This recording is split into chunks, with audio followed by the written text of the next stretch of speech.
how to express positive things like I'm very happy or I've had a lovely time.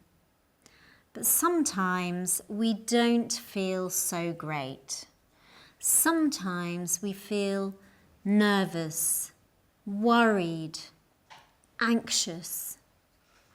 But what does worry mean exactly?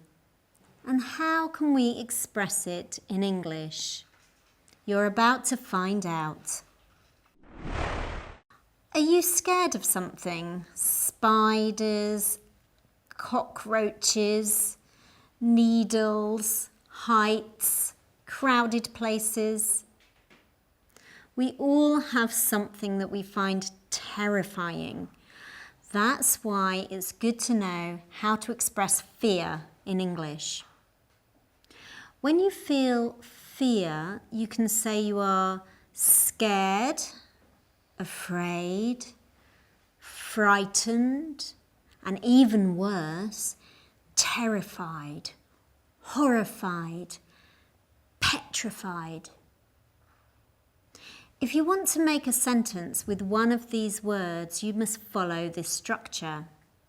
To be plus scared of, afraid of, frightened of, plus plural noun or verb in ing form. For example, he is afraid of snakes.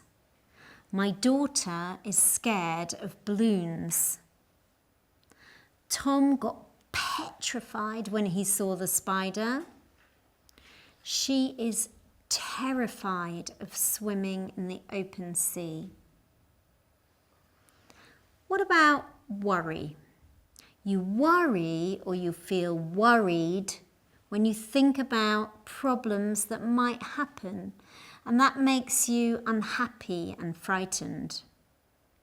You can use the verb to worry in many different ways.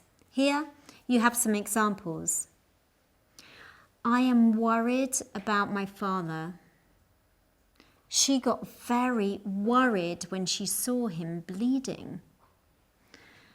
You worry too much about unimportant things. We're worried that Tom may be late for the meeting.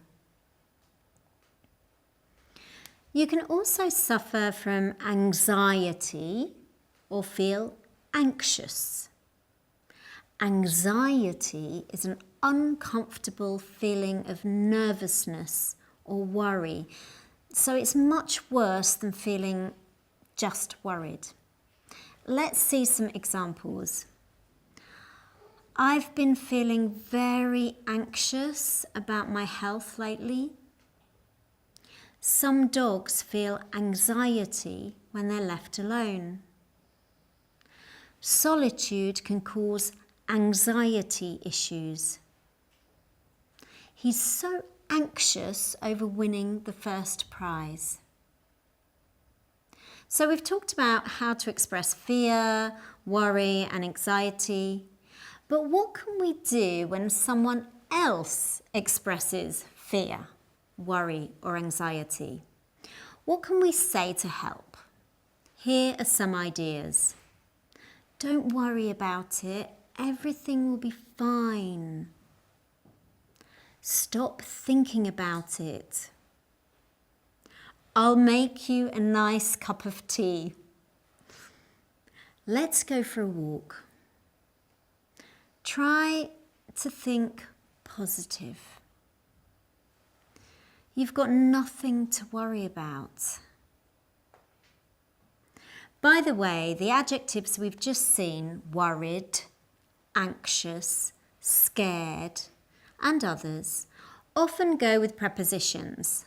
For example, scared of, afraid of, frightened of, worried about, anxious